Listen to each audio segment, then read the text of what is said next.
collision. Two or more body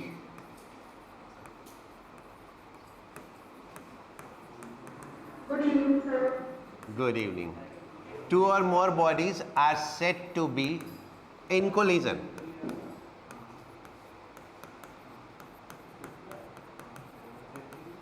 If they make physical contact with each other.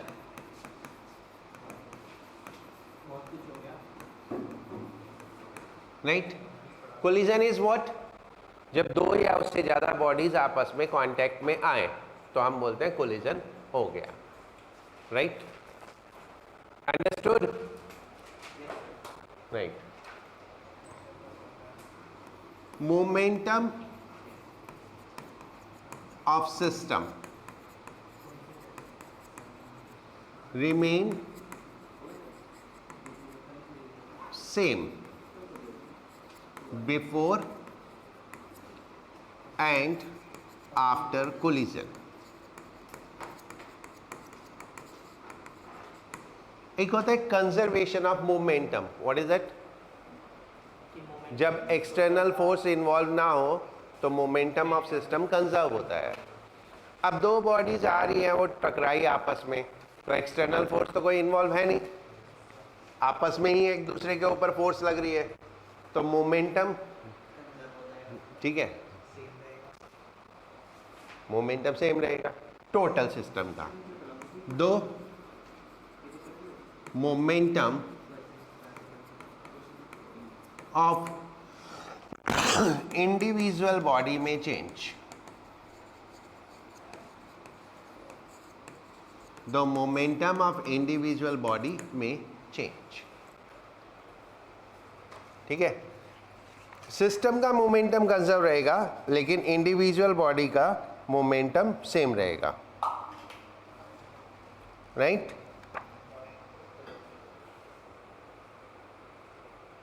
System का momentum same रहेगा but individual body का momentum change हो सकता है. Okay, इतनी बात समझ में आई?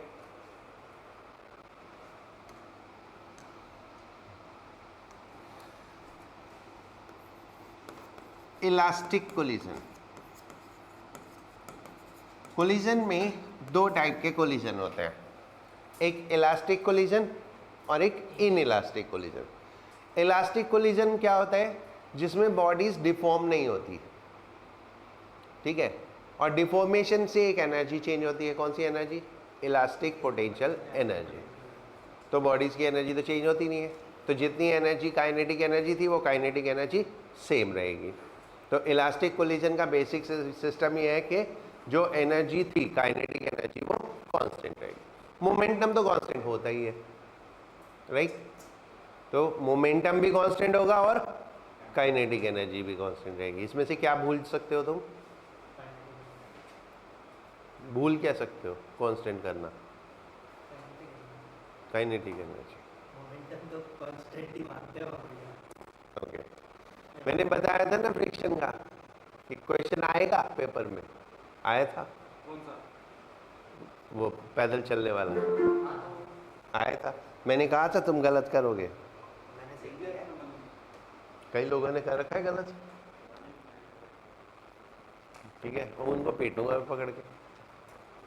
सामने पीटना. तब मैंने बोला था, मैं चल के भी दिखाया था कि देखो जब आदमी चलता है तो फ्रिक्शन सामने किस डायरेक्शन में होता है?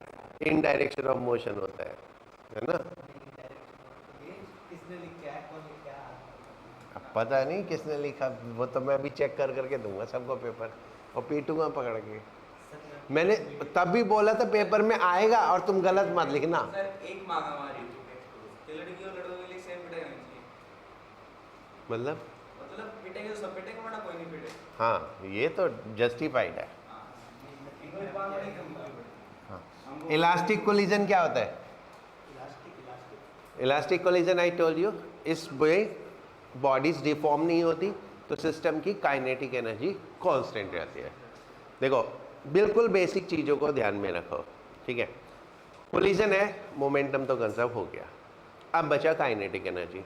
अगर इलास्टिक है तो कंजर्व होगी और इनइलास्टिक है तो नहीं होगी, राइट। तो और डिफाइन भी ऐसे कर देते हैं, elastic collision if kinetic energy of system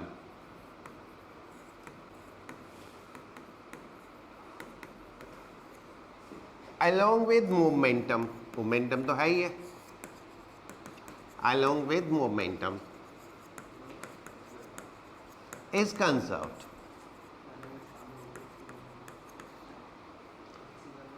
collision is called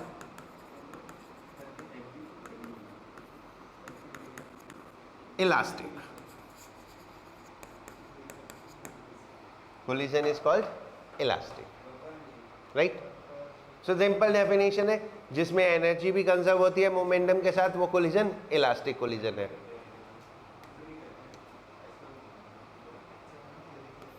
in elastic collision, तो इन इलास्टिक को कैसे डिफाइन करेंगे लकी?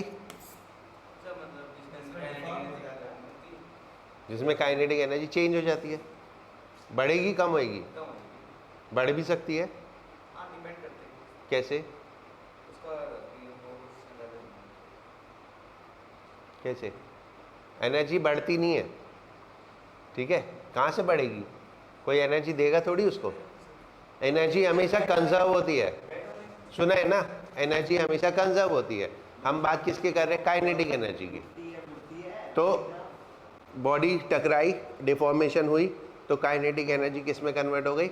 इलास्टिक पोटेंशियल एनर्जी में। तो कुछ काइनेटिक एनर्जी का लॉस हो जाएगा, right. Collision is said in elastic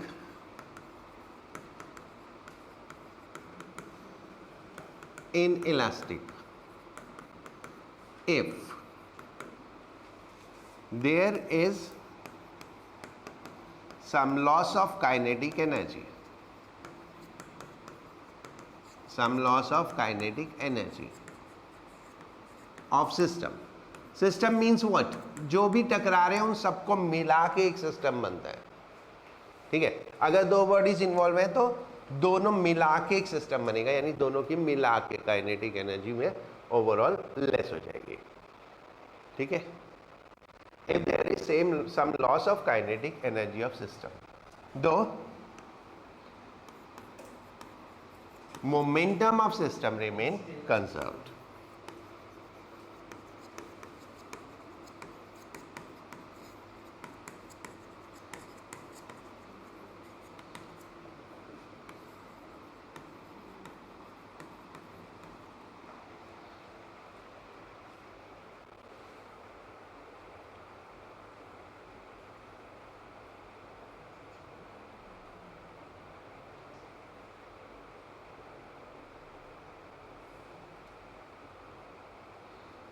आज कौन गायब? विधान। हमारे पहले ये बात करता था, मेरा लेवल भी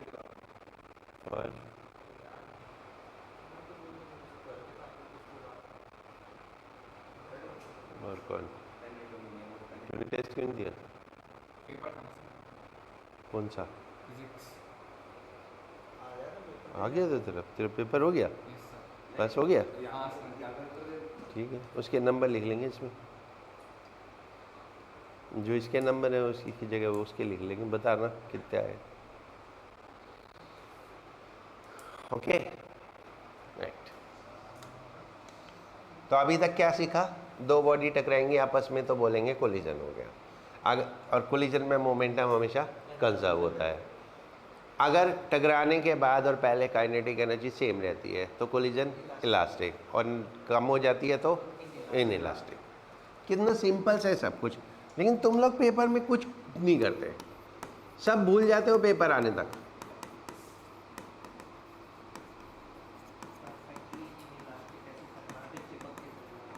परफेक्टली इनइलास्टिक कोलिजन, ठीक है। परफेक्टली इलास्टिक कुछ नहीं होता, इलास्टिक मींस परफेक्टली इलास्टिक, ठीक है। एक परफेक्टली इनइलास्टिक, एक इस साइड एक इस साइड, और उसके बीच का जो है वो इनइलास्टिक। एक इलास्टिक, एक परफेक्टली इनइलास्टिक, और उसके बीच में जो भी है वो inelastic. perfectly inelastic collision is a type of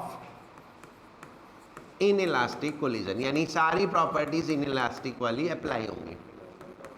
is a type of inelastic collision in which colliding bodies stick to each other and move as single body, यानी दोनों बॉडी का मिला के एक बन जाएगा. और जो प्रॉपर्टी इनइलास्टिक वाली है वो प्रॉपर्टी तो रहेगी ही रहेगी. क्या प्रॉपर्टी है सिद्धांत से इनइलास्टिक वाली? सर काइनेटिक एनर्जी चेंज हुआ कम होती है, ज़्यादा होती है? याद रहेगा. तो यार सर मेरा पेपर हो गया इसका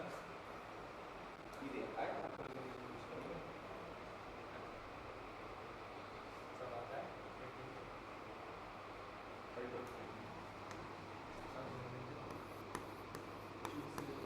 आज आज तेरी आवाज़ नहीं सुनाई दे रही, क्या हुआ? तबीयत ठीक नहीं है? सर ठीक है.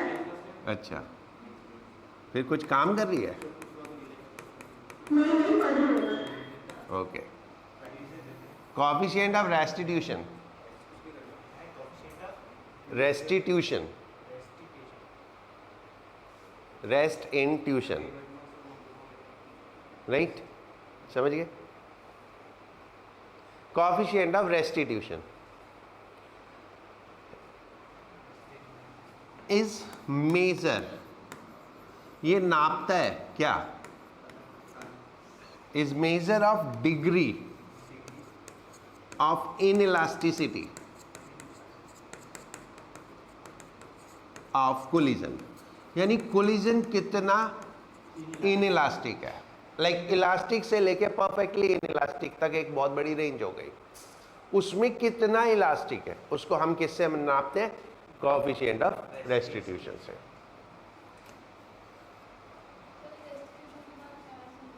E. It is given by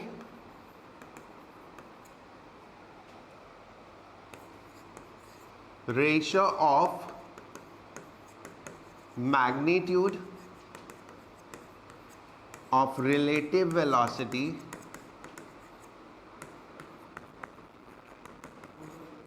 after collision to magnitude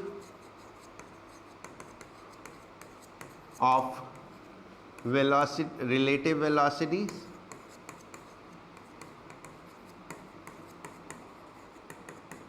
before collision.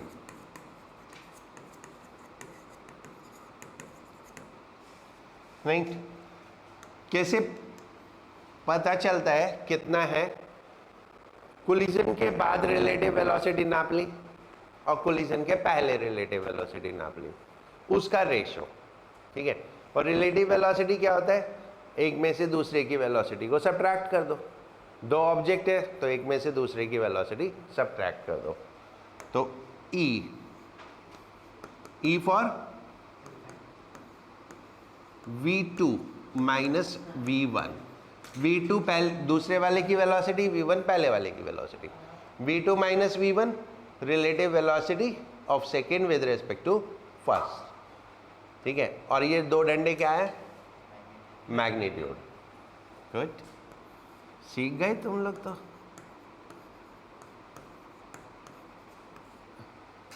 Upon U2 minus U1. U2 initial velocity, U for initial, V for after collision. U before collision, V after collision. E greater than 0, less than 1. E की value 0 या उससे ज़्यादा होगी और 1 या उससे कम होगी. यानी E की वैल्यू 0 से 1 तक वो कुछ भी हो सकती है.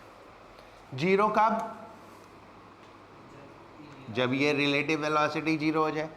और रिलेटिव वेलोसिटी 0 कब होगी? जब दोनों साथ में मूव कर रहे हो. वो कब होगा? जब परफेक्टली इनइलास्टिक होगा। परफेक्टली इनइलास्टिक में दोनों चिपक गए, दोनों एक साथ मूव कर रहे हैं, दोनों की वेलोसिटी सेम, तो डिफरेंस कितना हो गया? 0। तो E की वैल्यू क्या होगी? 0। ठीक है, E is equal to 0 for perfectly inelastic collision and E is equal to 1 for elastic collision.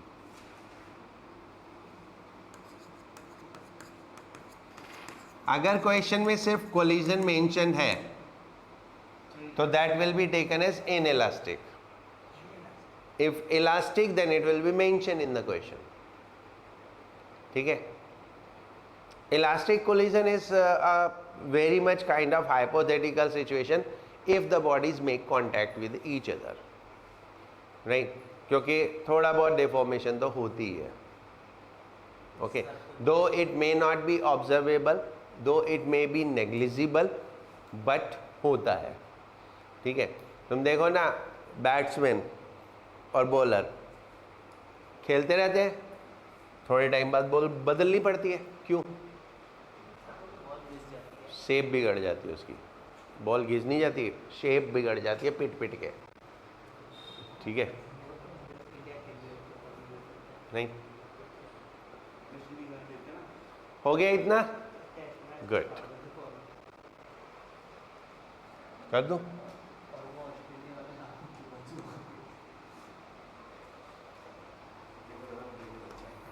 One dimension or head-on collision. One dimension और head-on collision. Head-on collision हो गया आमने सामने टकराना, राइट?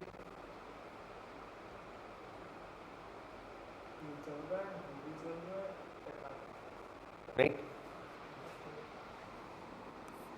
Is the collision. कौन सा होता है ये? चलो पहले मैं तुम्हें बताता हूं.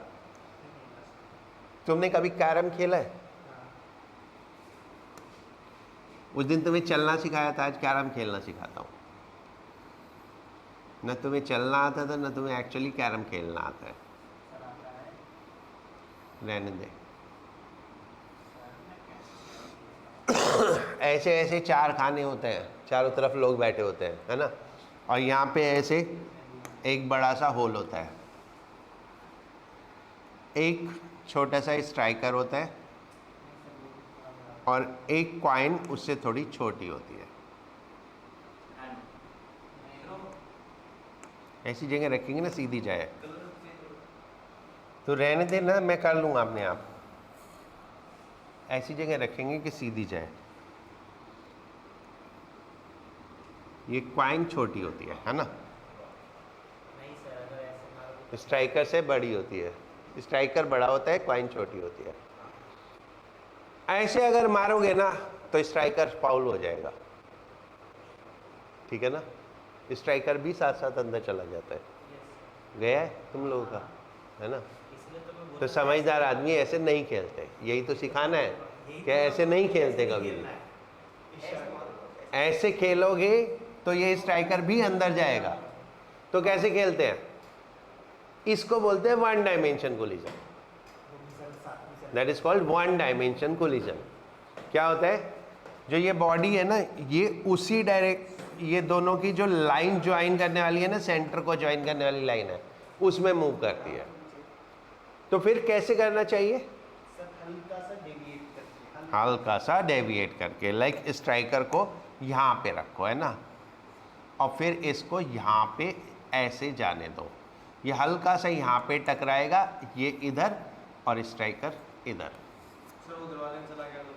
अब वो तेरी किस्मत इतनी खराब है तो मैं क्या करूँ? मतलब तू इतनी खराब किस्मत लेके बैठा हो तो क्या कर सकते हैं? ठीक है, तू तो उठा के ही रख दे अंदर. ठीक है, ये जो बाद में हमने किया इसको बोलते हैं टू डायमेंशन कोलिजन, राइट? तो वन डायमेंशन कोलिजन में क्या होता है जो दोनों बॉडीज को मिलाने वाली लाइन होती है उसके अलोंग मोशन होता है, पहले भी और बाद में भी। और 2D कोलिजन में जो लाइन ज्वाइनिंग द बोथ है ना, उसके अलोंग नहीं मूव करते, और फिर कोलिजन के बाद दोनों अलग अलग डायरेक्शन में जाती है। ठीक है, समझ गए? कैरम खेलना सीख गए? हाँ, ऐसे नहीं मारना कभी भी, सर मार सकते हमेशा 2D कोलिजन में करो। मार सकते हैं, उसके लिए एक्सपर्टीज चाहिए मेरे जैसी। मेरे जैसे। ओके, हो गया? सर मैं इसको रिबाउंड भी खेल सकता था, टेंशन नहीं करना। वन डायमेंशन और हेड ऑन कोलिजन क्या हुआ? Is the collision in which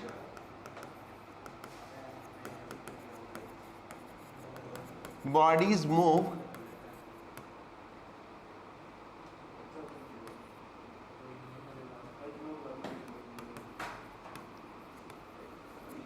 along line joining their centers। तो किस लाइन में मूव करती है? जो दोनों को ज्वाइन करने वाली लाइन। ठीक है, after collision they move along same line।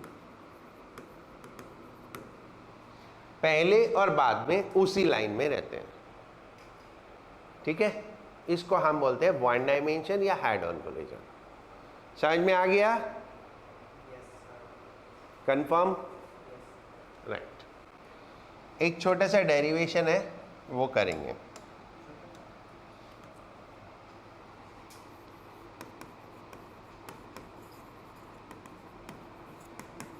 Analysis of elastic collision in one dimension।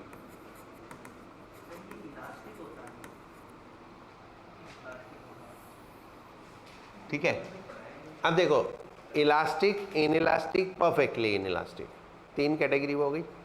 One dimension, to dimension, दो कैटेगरी हो गई। तो टोटल कितने टाइप के कोलिजन हो गए? 6 डिफरेंट टाइप के। Elastic one dimension, in elastic one dimension, perfectly in elastic one dimension. Right, तो हम कौन सा वाला कर रहे हैं?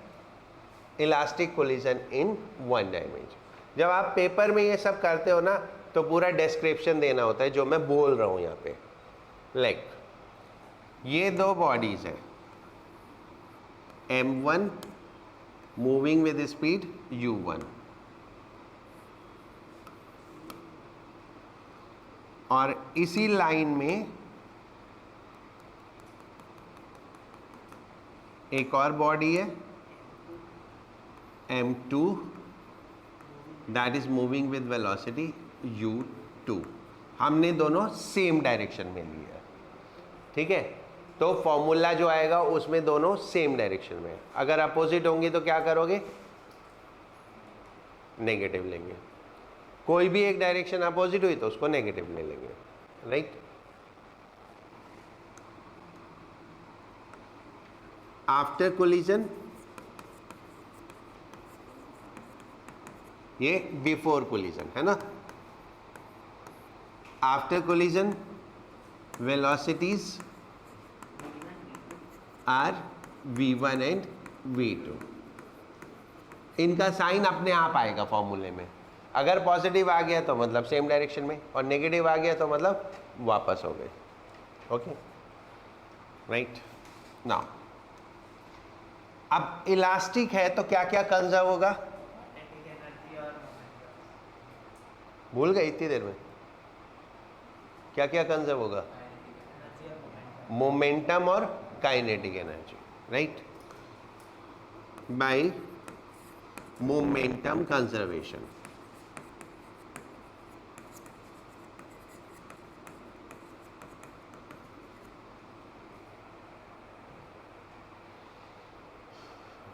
करेक्ट, मोमेंटम कंजर्व करना मतलब पहले मोमेंटम बाद में मोमेंटम सेम, और हमने तो क्या है, सेम डायरेक्शन मान रखी है, तो वेक्टर की जरूरत नहीं है, सीधा सीधा सब पॉजिटिव लेके ऐड कर दो। ठीक है, तो पहले कितना था, m1u1 plus u2 is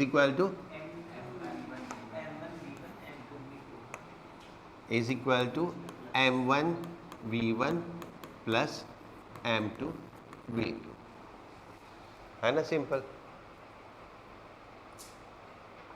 right. अब इसमें से m1 वाले एक तरफ ले जाओ, m2 वाले एक तरफ ले जाओ, कैसे हो जाएगा, m1 u1 minus v1 is equal to m2 v2 minus u2। इसको इक्वेशन 1 लेके रिजर्व कर दो फर्दर आगे यूज के लिए। ओके, इतना समझ में आ गया? आस्था, आसमा, तने, आरू,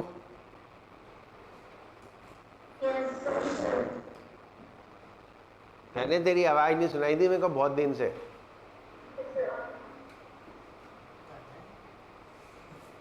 तने तेरी आवाज नहीं सुनाई थी मेरे को बहुत दिन से। क्या क्लास ऑन करके पिक्चर देखते रहते क्या?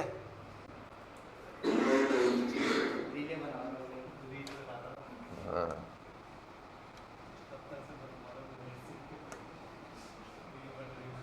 अब नेक्स्ट क्या था भाई, काइनेटिक एनर्जी कंजर्वेशन है ना भाई, काइनेटिक एनर्जी कंजर्वेशन, क्योंकि इलास्टिक है ना।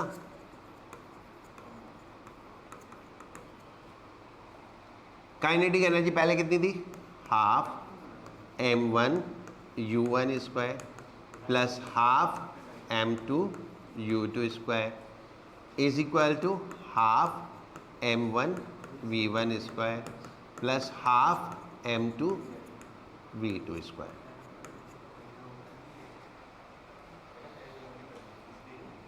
इसमें से कितने हाफ कैंसिल होंगे? सारे नहीं सर, 2 कर देते, 2 रख देते। दो आपके दो, बोलो कितने कैंसिल होंगे? सारे हो जाएंगे, ये भी, ये भी, ये भी, ये भी। अब m1 वाले एक तरफ, m2 वाले एक तरफ, तो ये हो गया m1 u1 square minus v1 square, m2 v2 square minus u2 square, ठीक है। एक बचपन में पढ़ी थी identity, a square minus b square is equal to a plus B into a minus B. तो ये क्या हो जाएगा, m1 u1 minus v1 into u1 plus v1 is equal to m2 v2 minus u2 into v2 plus u2। इसको second equation बोल दो। ये आपस में इक्वल पे कट जाएंगे। अब देखो, मैं इक्वेशन 1 एंड 2 इन दोनों में से ये देखो, ये और ये एक ही चीज है ना, और इधर ये और ये एक ही चीज है, काट दे, पक्का काट दो। तो बचा क्या, u1 plus v1 is equal to v2 plus u2, इसको third, right, clear. Now from equation third, v2 is equal to कितना, बोलो, u1 plus v1 minus u2, right. अब क्या करेंगे, इसकी वैल्यू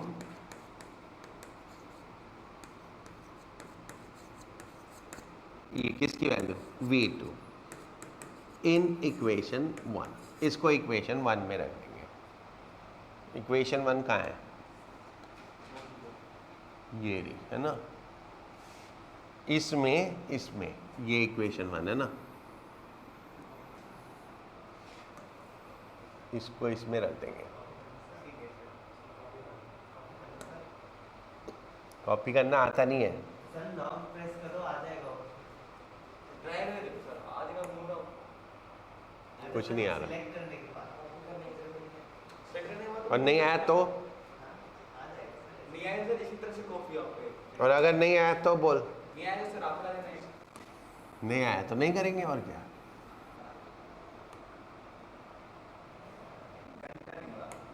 इतना हाईटेक नहीं है। किधर से प्रेस करूँ ये भी बता दे। तुझे क्या लगता है मैं अनपढ़ आदमी हूँ? इतने काम मैंने करके नहीं देख रखे होंगे। हाँ, इतने काम मैंने नहीं करके देखे होंगे। सर YouTube पे ट्यूटोरियल डालो इसमें कैसे होता है कॉपी। यहाँ तक हो गया ना?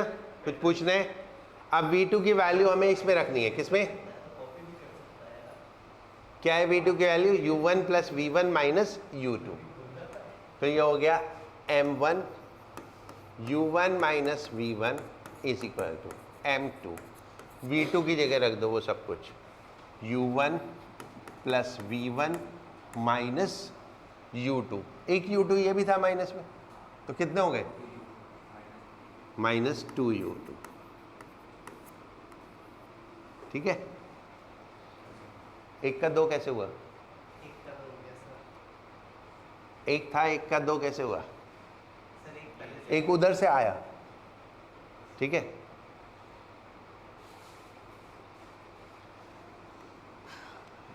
अब इसको सॉल्व करना है।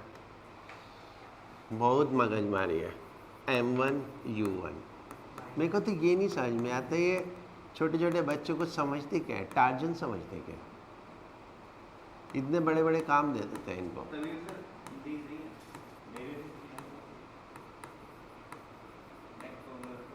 क्या सही है? बोलना जरा दोबारा से। जेई, जेई का हर क्वेश्चन अपने आप में डेरिवेशन है। हर क्वेश्चन के लिए नया फॉर्मूला। हाँ, हर क्वेश्चन अपने आप में डेरिवेशन है। फॉर्मूला याद करना तो ऐसे बोलते हैं जैसे जैसे मैंने कभी देखा ही ना हो जेई क्या होता है। सर हर साल जेई वाला निकालते हैं। हाँ, अब क्या करेंगे? बात की देख लो सर लोग। V1 एक तरफ कर दो, बाकी सब दूसरी तरफ कर दो, नहीं है है ना? बहुत जल्दी आ गया आपको। सुन, संधू भाई मैं भूल गया था वेडनेसडे को है, तो मैं कुछ किया नहीं। तू रिवाइज कर बैठ के थोड़ी देर, फिर बनाता हूँ।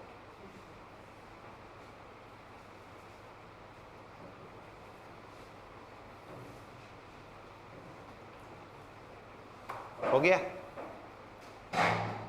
अब V1 वाले एक तरफ कर दो, बाकी सब दूसरी तरफ कर दो। तो ये M2 V1 और M1 V1 एक तरफ हो जाएंगे। तो ये हो गया M1 V1 plus M2 V1 is equal to, उस तरफ क्या बचा?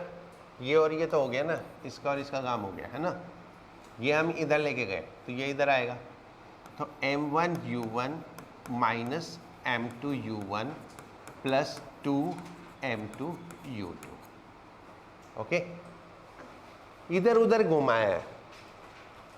ठीक है, इसको उधर ले गए, बाकी सबको इधर ले आए और फिर उल्टा कर दिया।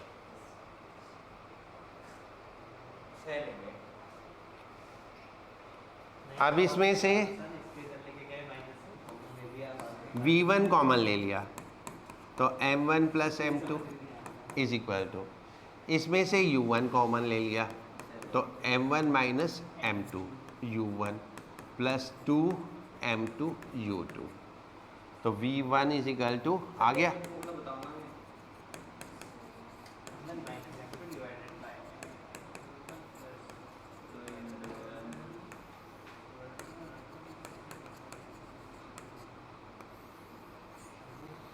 अब तुम लोग क्या करोगे? ये पूरे का पूरा सारा याद करोगे,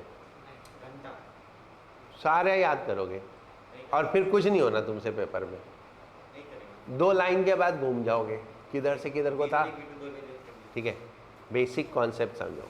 एक मोमेंटम कंजर्वेशन की इक्वेशन, एक काइनेटिक एनर्जी की इक्वेशन, उन दोनों से मिला के एक तीसरी इक्वेशन, फिर उससे एक वेलोसिटी निकाल के दूसरे में रखो और फिर मैथमेटिकली सॉल्व करना है। ठीक है, बस हो गया, v1 आ गई। अब क्या करेंगे,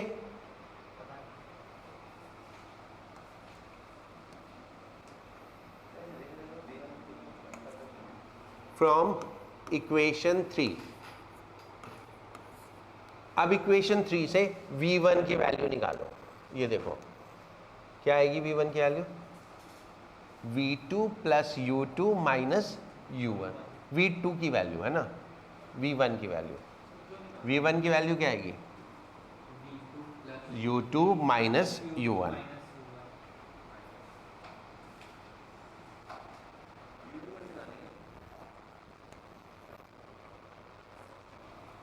v1 is equal to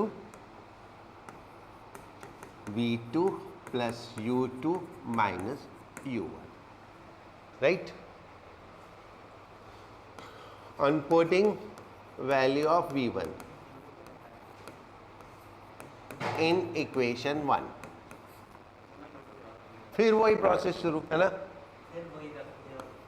तो आ जाएगा v2 is equal to, ये ना 1 और 2 बदल जाते हैं बस, 1 की जगह 2 आ जाएगा, 2 की जगह 1 आ जाएगा। बोलो वे क्या आएगा, m2 minus m1 u2 plus 2m1 u1, m1 plus m2 ही लिख दो, क्या हो गया। तो ये दो फार्मूले आ गए वेलोसिटीज के, है ना, समझ गए, राइट? बिल्कुल दूंगा। मैंने बोला जब लॉज ऑफ मोशन पढ़ा रहा था, मैंने कहा सब थ्योरी अच्छे से पढ़ लेना भाई। उससे पहले मैंने समझाया था पिछले टेस्ट के बाद कि सब कुछ पढ़ा करो, कुछ तो मिलता है पेपर में, लेकिन नहीं सिर्फ न्यूमेरिकल करेंगे, थ्योरी पढ़ेंगे नहीं, न्यूमेरिकल होएगा नहीं, थ्योरी आती नहीं। हाँ, तो थ्योरी आती नहीं, न्यूमेरिकल करने के बाद होने नहीं, और थ्योरी आती पढ़ेंगे, थ्योरी पढ़ेंगे।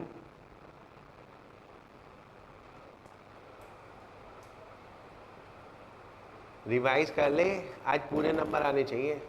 आधे घंटे का टाइम मिला तेरे को रिवाइज करने का। उसके बाद क्लास आती कोई, हाँ, तीन में टाइम के लिए क्यों? सर मैं किसी और से पूछ रहा हूँ, वो सबसे क्लियर करना, सबसे क्लियर कराएं। सभी से अभी यहाँ विद्यार्थी सर हो गया, एमसी वर्मा सबसे राइट। देखो यहाँ तक था प्रोसेस सीबीएसई वाला, ओके, समझ गए। अब इससे आगे not related to CBSE, right. मैं बता रहा हूं, मैं पहले ही बता देता हूं, ऐसे नोट्स करके लिखो। For in elastic collision, for inelastic collision in one dimension,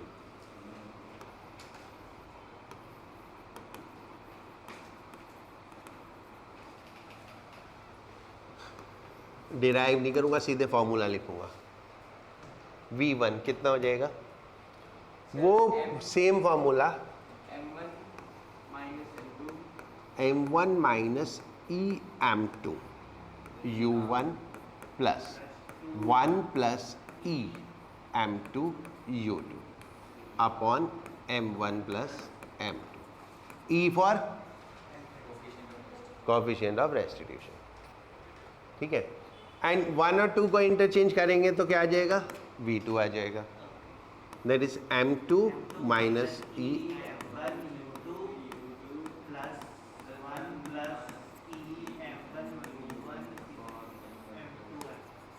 m1 plus m2, ठीक है। तो ये फॉर्मूले आपको कुछ MCQs को सॉल्व करने के लिए जरूरत पड़ेगी ना। ये हमारे पास दो फॉर्मूले आए हैं ना, ओके। ये कौन से फॉर्मूले हैं, elastic collision in one dimension. So special cases for elastic collision in one dimension.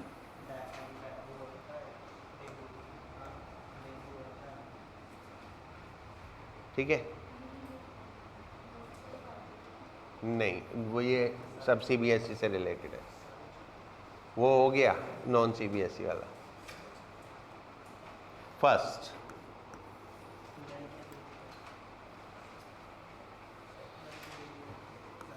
M1 is equal to M2, यानी दोनों बॉडीज का मास इक्वल है. ठीक है? तो V1 कितना हो जाएगा बोलो? ये 0, 2m2u2 upon m1 plus m2 is 2m2. तो V1 is equal to u2. V1 is equal to u2, right? And बिल्कुल ऐसे ही करेंगे तो similarly V2 is equal to u1. That is both velocities interchange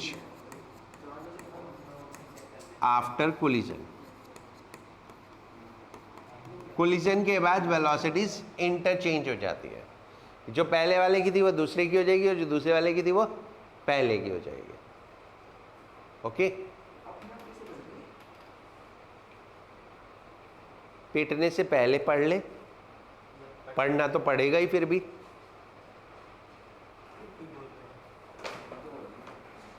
हो गया?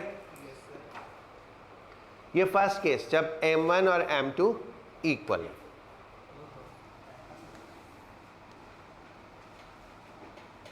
नाउ इधर वो फॉर्मूला चाहिए तो यहाँ करेंगे. सेकंड,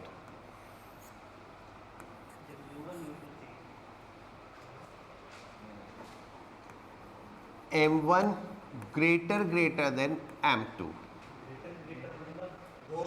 बहुत बड़ा ज़्यादा. And U2 is equal to 0. M1 greater than M2 and U2 greater than 0. U2 equal to 0. तो ऐसे सोचो, एक बिल्ली एक चूहा. तो बिल्ली चूहे की तरफ भाग रही है, चूहा तो रेस्ट पे है. फिर क्या होगा? चूहा भी भाग जाएगा और बिल्ली तो उसके पीछे भागेगी और चूहा डबल स्पीड से भागेगा, है ना?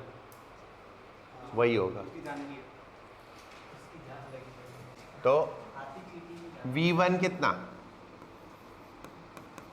इसमें M2 को नेग्लेक्ट कर दो, M2 को 0 मान लो. तो M2 0 हो गया, M2 0 हो गया, तो क्या बचा? V1 is equal to U1. रख के देख लो, M2 को 0 रखो, ये भी 0, ये भी 0, ये भी 0, तो M1 U1 अपॉन M1 तो क्या हुआ? U1. यस, उतनी स्पीड से बिल्ली तो चलती रहेगी. अब चूहे का क्या होगा? देखो, हमको क्या करना है? M2 को नेग्लेक्ट करना है. U2 0 है, ये 0 हो गया. 2m1 u1 अपॉन m1 तो कितना हो गया? 2u1. तो चूहा बिल्ली से डबल स्पीड से भागेगा.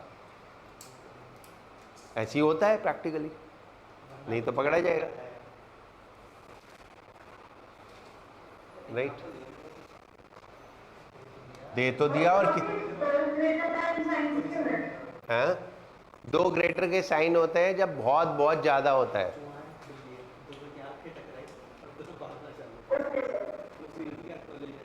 Now third, M2 greater than M1 and U2 is equal to 0. यानी जो हैवी मास है वो रेस्ट पे है. पहले लाइट मास रेस्ट पे था, अभी हैवी मास रेस्ट पे है. जैसे कि सोचो एक बॉल को दीवार की तरफ फेंका, दीवार बहुत हैवी है, या बड़े पत्थर की तरफ फेंक दिया, ठीक है, तो बॉल का क्या होगा? वापस आ जाएगी और दीवार हिलेगी? नहीं. तो बॉल वापस आ जाएगी जिस स्पीड से गई थी, और दीवार वैसी की वैसी रहेगी रेस्ट पे। तो क्या होगा, रख के देखो। अब m2 को 0, m1 को 0 करना है।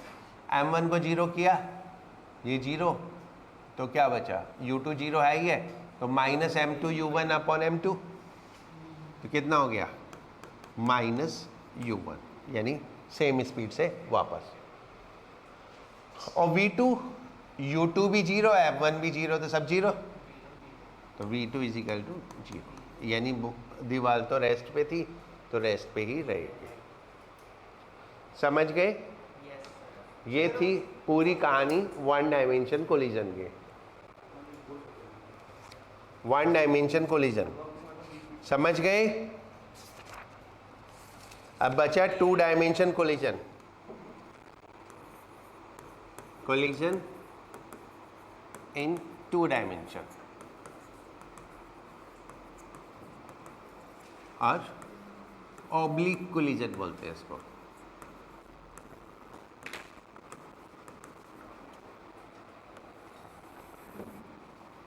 Right?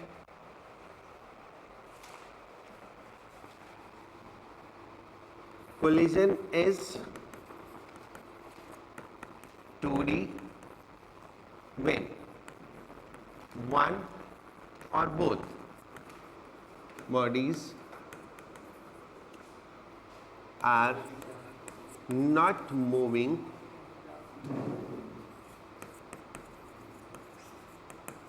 along line joining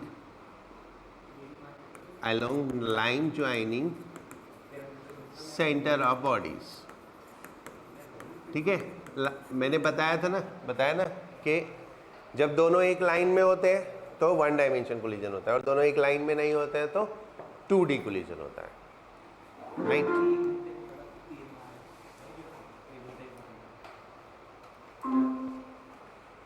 okay,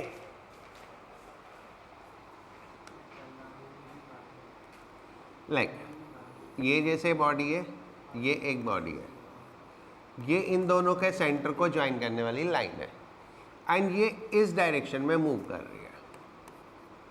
दूसरी वाली किधर भी मूव कर रही हो सकती है। Okay, so then it will be 2D collision.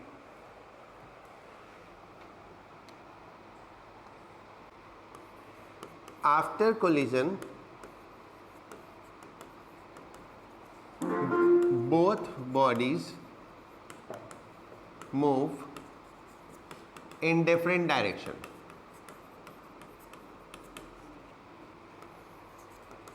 Collision के बाद दोनों बॉडीज अलग अलग डायरेक्शन में मूव करती हैं।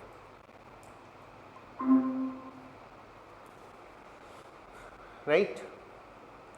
1D कोलिजन में क्या था, दोनों बॉडीज एक लाइन में मूव करती हैं, और वो लाइन कौन सी होती है, दोनों के सेंटर को ज्वाइन करने वाली लाइन।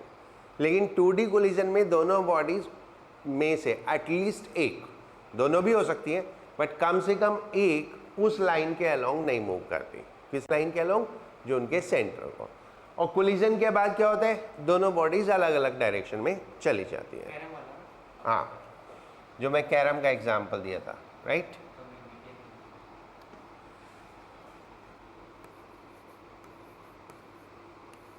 एक छोटा सा note, if identical bodies are in 2D elastic collision,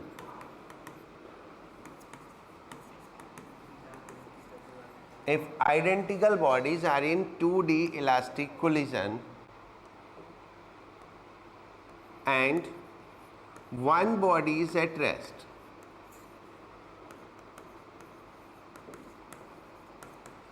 then after collision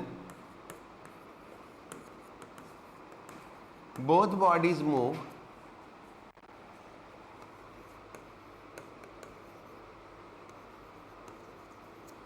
perpendicular to each other.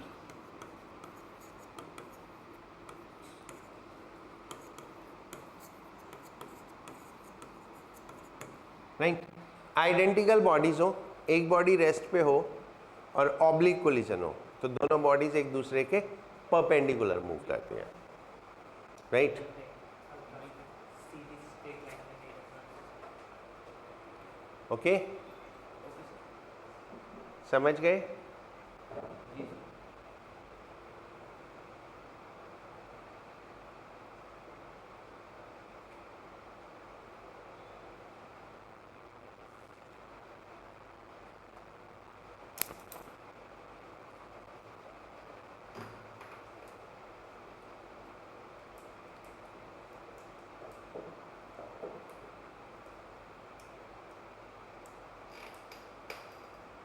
हो गया Ashma?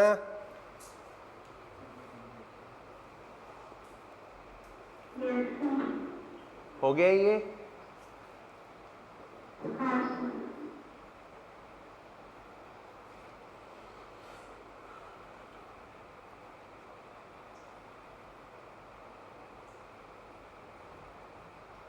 Right?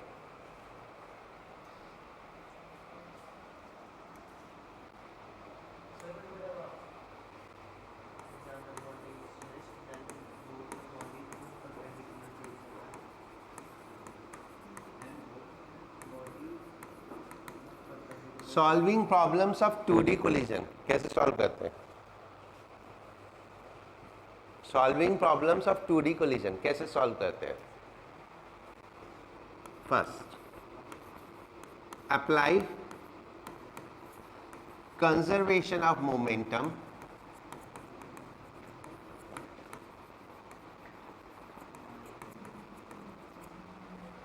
taking component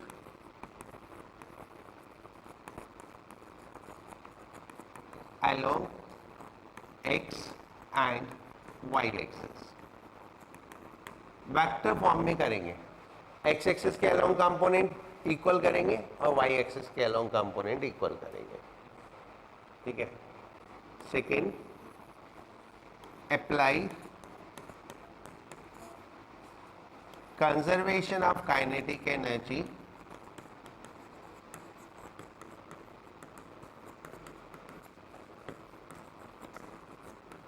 if collision is elastic.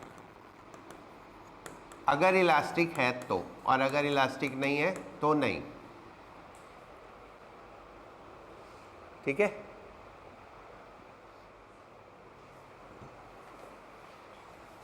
ये एक बॉल है m मास की, ये इस लाइन के अलोंग मूव कर रही है, गुड इवनिंग, इस लाइन के अलोंग मूव कर रही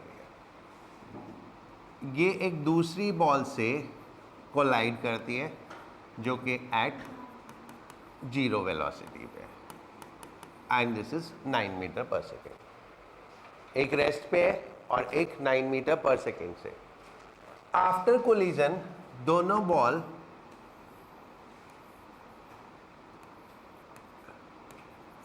इनिशियल डायरेक्शन ऑफ मोशन से 30 डिग्री एंगल पे मूव कर जाती है। इनिशियल डायरेक्शन ऑफ मोशन से 30 डिग्री एंगल पे दोनों बॉल मूव कर गए, right? And their velocities are v1 v2. We have to find the final velocity, okay? Now हमको एक x एक्सिस और एक y एक्सिस कंसीडर करनी है। तो ये मान लो x एक्सिस हो गई और ये मान लो y एक्सिस हो गई, राइट? x और ये y। तो ये वेलोसिटी x एक्सिस के अलोंग है, ये वेलोसिटी x एक्सिस के अलोंग है, तो u1x, ठीक है, that is p1x, momentum of first body along x axis कितना हुआ? 9m, मास m, velocity 9। p1 y axis के अलोंग 0, क्योंकि ऑब्जेक्ट x एक्सिस में मूव कर रहे हैं, ओके? आसमा MCQ का क्वेश्चन नंबर 27 कर रहे हैं,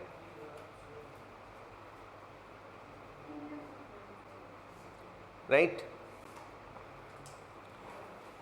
देन p2x 0, P2y d0, क्योंकि दोनों बॉडीज रेस्ट पे है। ठीक है, now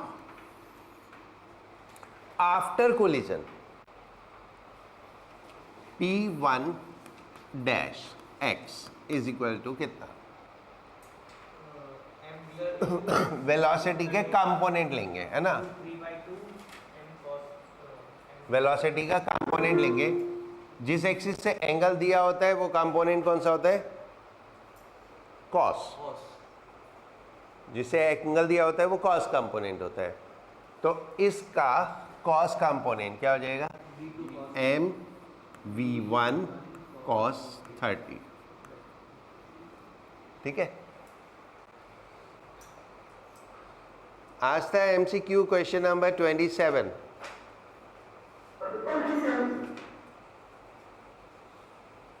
right, now P1y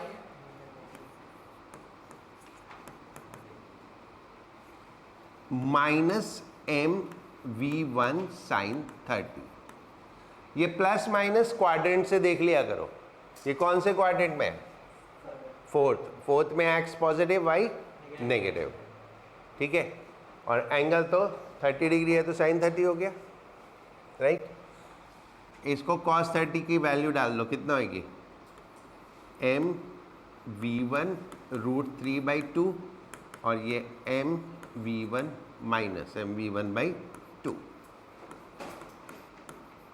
right,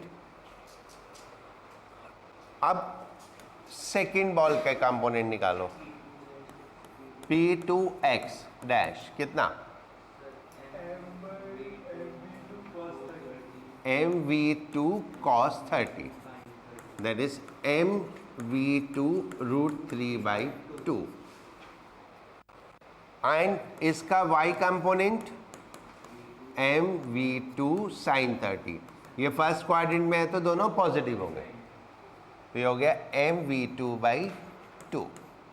तो ये सबसे पहला काम करना है आपको 2D कोलिजन में, सारे कंपोनेंट निकालने हैं दोनों बॉडीज के, before and after collision. Before collision तो क्योंकि एक बॉडी मूव कर रही थी अलोंग एक्स एक्सिस तो वो सीधे सीधे आ गया। राइट, लेकिन बाकी सब के लिए सेकेंड बॉडी रेस्ट पे थी तो वो मोमेंटम 0 हो गया। राइट, देखो ये बॉडी एक्स एक्सिस के अलोंग मूव कर रही थी तो इसका मोमेंटम एक्स एक्सिस में था, कितना? 9 मास इनटू वेलोसिटी 9m। क्योंकि ये एक्स एक्सिस में मूव कर रही थी तो इसका वाई डायरेक्शन में मोमेंटम 0 हो गया। सेकेंड बॉडी तो रेस्ट पे थी तो दोनों ही मोमेंटम 0 हो गए, एक्स भी और वाई भी। कोलिजन के बाद ये 30 डिग्री इधर चली गई, ये 30 डिग्री इधर चली गई, तो इसका कंपोनेंट एक्स एक्सिस में, इसका कंपोनेंट वाई एक्सिस में। सिमिलरली इसका कंपोनेंट एक्स एक्सिस में और इसका कंपोनेंट वाई एक्सिस में। तो ये फोर्थ क्वाड्रेंट में तो एक्स पॉजिटिव और वाई नेगेटिव, तो x कितना हो गया? Mass into velocity into component लेंगे तो cos 30, और y component mass into velocity into sin 30, लेकिन नेगेटिव होगा। सिमिलरली सेकंड वाले का निकाल लिया। राइट, इतनी बात समझ में आ गई? अब इसके बाद कुछ नहीं करना है, कंजर्वेशन ऑफ मोमेंटम लगाना है। बाय कंजर्वेशन ऑफ मोमेंटम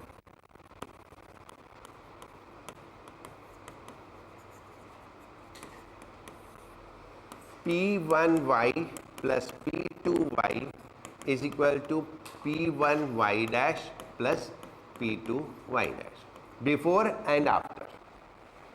तो बिफोर तो दोनों 0, after minus MV1/2 plus MV2/2। तो ये इधर ले जाओगे तो MV1/2 is equal to MV2/2 and this will give you V1 is equal to V2. So that is first thing we come to know, दोनों velocities equal होंगे। अब जैसे y डायरेक्शन में किया ऐसे x डायरेक्शन में कंजर्व करो। ठीक है, ऐसे x डायरेक्शन में कंजर्व करेंगे तो P1x plus P2x is equal to P1 dash X plus P2 dash X. P1x 9m, P2x 0, P1x mv1 root 3/2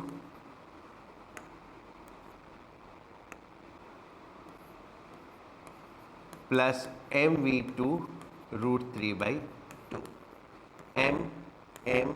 m सारे cancel. v1 is equal to v2, तो 9 is equal to v1 root 3/2 plus v1 root 3/2 because v1 is equal to v2। तो ये कितना हो गया? That is v1 root 3 is equal to 9, तो v1 is equal to 3 root 3, right.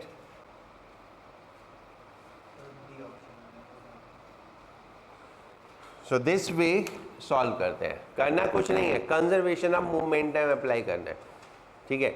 बहुत ज़्यादा दिमाग लगाने की ज़रूरत नहीं है। मोमेंटम कंजर्वेशन दोनों एक्सिस के अलोंग कंपोनेंट निकाल के करना है।